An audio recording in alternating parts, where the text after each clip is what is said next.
因为在中国大陆地区开分店还在计划中，目前还没有实体店，所以很多人应该对这家连锁会员制仓储量贩店感到陌生。但是在整个零售市场上，它早已成为仅次于沃尔玛的存在，用户粘度高达90%。2018年跃居财富500强第35位。有一个在加拿大生活的朋友表示，他和同学每个月都要开车去 Costco 2次，每次采购的东西都需要2-3趟才能从车上搬下来。近年来，随着沃尔玛在国内布局受阻，一直按兵不动的 Costco 开启了入华计划。2014年，这家被雷军点赞无数次的零售巨头登陆天猫国际，3天里仅坚果就卖掉了3吨，后来的业绩也抵过了美国3家实体店。2016年，天猫国际14家销售额过亿的品牌中 ，Costco 名列第一。总是做正确的事，这是 Costco 联合创始人吉姆·西内加尔先生所树立的公司文化。作为公司 CEO， 吉姆·西内加尔的年薪仅在35万美元左右，相当于普通连锁超市经理的工资。作为一个以节俭著称的大佬，吉姆甚至连个秘书都没有。用他的话来说 ，Costco 本来就是低成本公司，没必要做打肿脸充胖子的表面功夫。1983年，当时的沃尔玛已经是世界第一大零售商，这里我们也不得不感叹，它能在20多年后仍旧保持领先，并连续6年蝉联财富500强榜首，实在是很不容易。也就是这一年，沃尔玛第一家山姆会员店开业。与此同时，曾在 FedMart 工作多年的吉姆与律师杰弗里·布罗特曼联手在西雅图开设了第一家 Costco。他的策略就是通过取消所有他认为不必要的东西，如豪华的店内陈设、店员，甚至送货和多余的库存，从而降低价格。他很少做广告，不设公关部，甚至连正式的会议都很少。到1984年 ，Costco 已经在5个州开设了9个卖场，会员达到20万人。4年，完成上市的 Costco 在加拿大开店，第一次走出美国。当你越过美加边境的时候，你甚至不需要身份证，只需要一张 Costco 就能轻松穿过海关，并能享受其他的旅游折扣。1993年，在拒绝了沃尔玛的合并提议后，拥有100多家门店的 Costco 与拥有94家卖场、年营收达60亿美元的 Price Club 合并，取名为 Price Costco。一时间，会员人数大幅上涨，在美国的门店达到206家，年销售额达160亿美元。4年，公司正式重新更名为 Costco 仓储公司。在整个90年代 ，Costco 进入日本、韩国、英国，商业版图不断扩张。这里需要着重介绍的是，初期售价1.5美元的标志性快餐食品热狗和苏打汽水组合吸引客户外，Costco 在1995年推出自有品牌科克兰，如今已成为全美销量第一的健康品牌，价格比同类型的要便宜20%。因为超高的美誉度，科克兰只要推出什么产品，其同行势必要立刻降价挽救市场份额。在总销售额中，科克兰占比达到1/3。根据瑞银集团 UBS 最近的一份报告，如果让科克兰单独上市，其市值可能在750亿美元左右。2004年 ，Costco 成为美国第5大零售商。2008年金融危机爆发，价格低廉的 Costco 更是受到一大批人的追捧。又是一个10年后 ，Costco 凭借比沃尔玛还狠的超低毛利率，吸纳了无数消费者，成为全球第2。这里值得一提的是，一般而言，企业的毛利率越高，收入则越高，这应该是好事儿。但是在零售业，便宜才是王道，便宜质量过硬，那更是天下无敌。作为后起之秀 ，Costco 的商品毛利率从未超过14%，近年的综合毛利率甚至不到10%。这意味着，如果一件 T 恤进价10块，在 Costco 只卖11块。还有费列罗巧克力，48克的那款最低只要8.99美元，同款巧克力在亚马逊上要卖19美元。如今回顾雷军对这家公司的认同，所以小米的极致性价比也应该与此有很大关系。而且这家超市的任何产品都支持无条件退货，除电子产品外无明确的时间限制，甚至是吃一半的零食、穿了几年的衣服和穿过的内裤。Costco 之所以能够做到比沃尔玛质量不差的情况下更便宜，要完全得益于它的会员模式。在这家仓储超市里，没有会员同行是禁止入场的。凭借着全球最高的零售业会员费，对于 Costco 来说，他们的商品利润只需要维持日常的运营就好。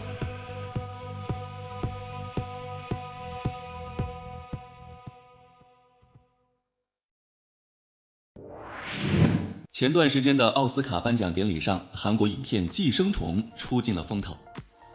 Bong Joon-ho, Bong Joon-ho, Parasite。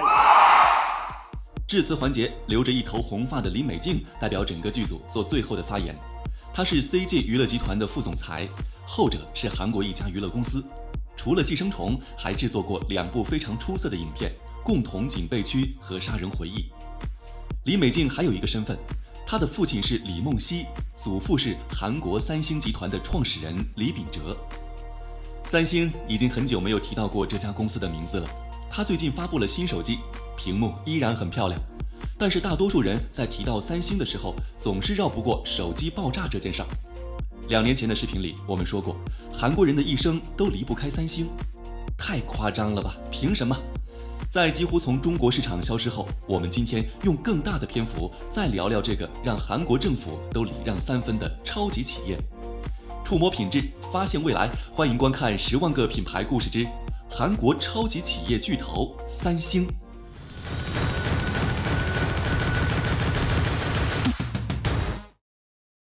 三星最早是卖大米的，有多早呢？要追溯到2战时期。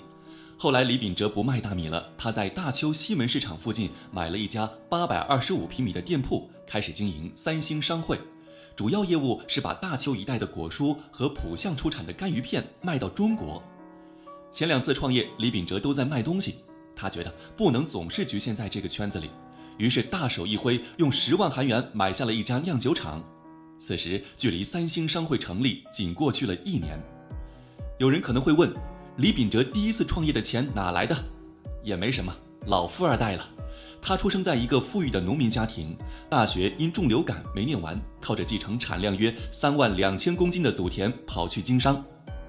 1942年，李秉哲的小儿子李建熙出生，他在家中排行老小，上面有6个哥哥姐姐。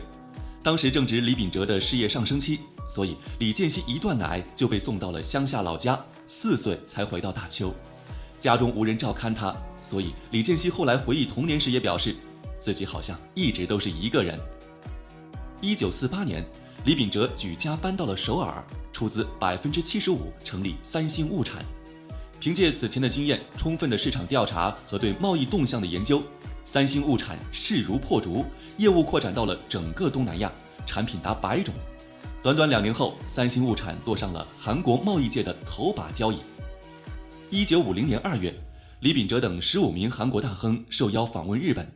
当时日韩2国关系紧张，尤其是总统李承晚反日情绪高涨。李秉哲也不太喜欢日本，但觉得应该去看看。隔海相望的2个国家，说以后没有贸易往来，那是不可能的。日本战后的经济远比李秉哲想的更加糟糕。3个月的考察时间，让韩国这些财阀们认为，日本想要东山再起，似乎是不可能的事情。回国后不久，朝鲜战争爆发，李秉哲带着家人辗转马山、大邱，最终在釜山定居，继续操持贸易事业。而日本，我们在三井的故事中说过，战争让他们迎来了复苏的机会。短短3年，日本迅速恢复往日的繁荣。李秉哲认为，抛开战争带来的财富不谈，这与日本人的匠人精神也脱不了干系。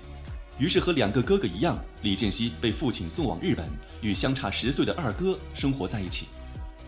当时的日本正处于经济最景气的神武时代，凭借朝鲜战争横扫62亿美元的外汇，松下和荷兰飞利浦共同研发的黑白电视机，让日本率先进入韩国人闻所未闻的电视影像时代。这种周遭环境的突然变化，李建熙很难适应。然而对他来说更困难的是语言障碍以及日本人的敌意。为了逃避这一切，李建熙不上课的时候就直奔电影院。3年时间，他看了1300部影片。后来接管家族生意，李建熙也把从电影里学到的东西应用到经营上。比如，他看过几部关于残疾人的电影，所以曾经制定了木槿花计划，拿出三星电子20%的纯利润来建立残疾人工厂。他认为，只靠捐赠并不能改变他们的生活，而是应该让他们参与到社会劳动中。尽管没有机会体验普通人的生活究竟是什么样的，但这些电影的确让李建熙比一般的老板更了解各个阶层的生活。在读完了初一后，李建熙回到了韩国，后来在考上了韩国延世大学的情况下，又听从父亲的意见留学早稻田。60年代的日本，索尼征服了晶体管收音机市场，这是日本电子产业在此后半个多世纪里支配世界的信号。那段时间，李建熙反复地拆解索尼收音机，但是他看到的不是极其精妙的机械构造，而是电路板和电子零部件。除了哇哦 awesome， 他什么也说不出来。尤其是索尼研发出世界上第一台晶体管电视机后，李健熙深切地体会到了电子产品的力量。而同样在60年代，三星却因为韩国政治巨变陷入困境，尤其是5.16军事政变后，三星被打上了头号非法敛财者的烙印。李秉哲是百口莫辩啊，他深刻地认识到自己不能只顾埋头赚钱，还得掌控舆论。于是三星在1964年进军传媒界，汉城广播电台和东阳广播公司先后成立。次年，李秉哲牵头打造中央日报，并在汉城西小门洞修建了高达10层的三星传媒中心。洪进基担任会长，他后来也成为了李健熙的岳父。当把所有的事情都安排妥当以后，李秉哲与洪进基亲赴日本。在父亲的劝说下，李健熙早稻田毕业后继续赴美留学，攻读新闻专业。在见识到日本人的电子产品后，李健熙被美国街头的超级跑车所震撼。他疯狂翻书，无数次与汽车修理中心的技术人员沟通，最终李健熙终于能像小时候拆解玩具一样轻松地拆卸组装一辆汽车。要知道1955年韩国人才用铁罐文化造了第一辆国产车始发。朝鲜战争后韩国什么都没有，所以一切的创新都是在别人的东西上改装。这辆始发就是国际车辆工业社的3兄弟用东拼西凑的零件和自研的发动机拼起来的。后来国家汽油不够卖了，就规定始发汽车只能卖给持有黄色标签的买主。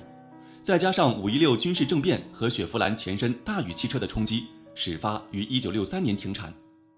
李健熙在美国留学期间，三星还遇到了一件大事——韩国肥料事件。前方高能知识点，请大家把保护打在屏幕上。怎么回事呢？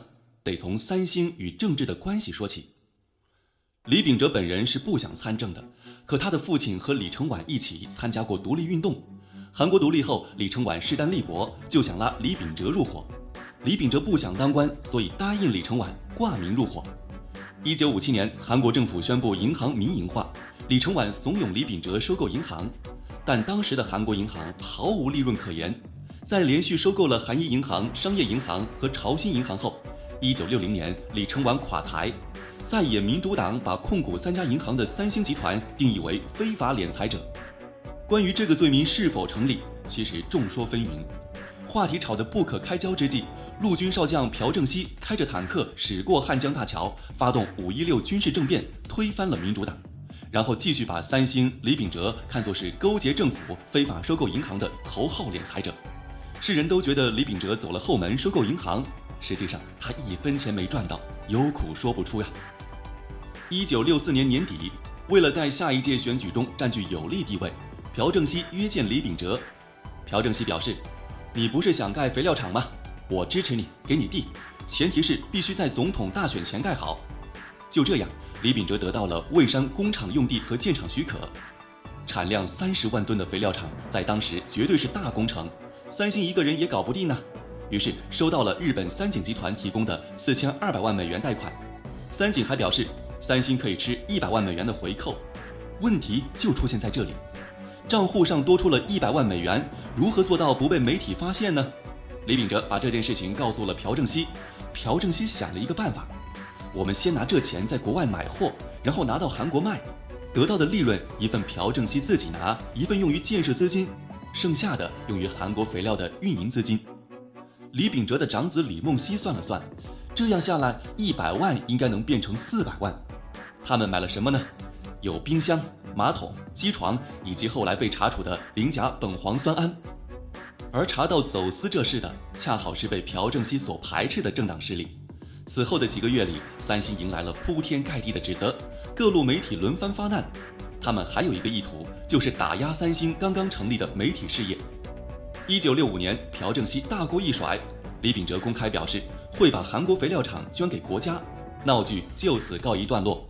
直到1994年，韩国肥料在政府国有企业民营化的方针下被三星收购，改名为三星精密化学。1968年，李健熙学成归来，担任李秉哲身边的实习职员。他在这一年娶了洪进基的女儿洪罗喜。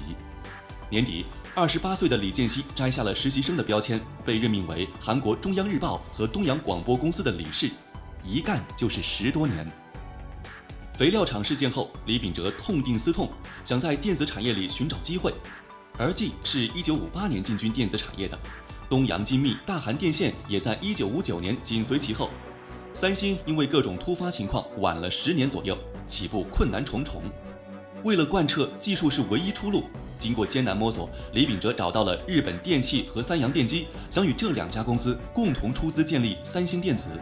但是日本电器表示无法与三洋电机等晶体管收音机和电视机生产厂商合作，所以合资的事情一直拖着。最后，三星迫于无奈，分别创建了三星电子、三星三洋、三星日本电器。三星三洋后来被三星电子兼并，重新设立的三星三洋零件成为今天的三星电机，而三星日本电器就是今天的三星 SDI。眼看三星开足麻利，同行们立马提交建议书，认为三星只是在单纯的引进日本零件进行组装，严重打压了国产技术的进步。无奈之下，三星表示自己生产的产品将全部用于出口，不会放在国内市场投放。跨过重重阻碍后，三星电子终于以后起之秀的身份迈出了艰难的第一步。在那个500多平米的单层厂房里，谁也不知道三星电子究竟能否开发出自主研发技术，以及何时才能打破只准出口的枷锁。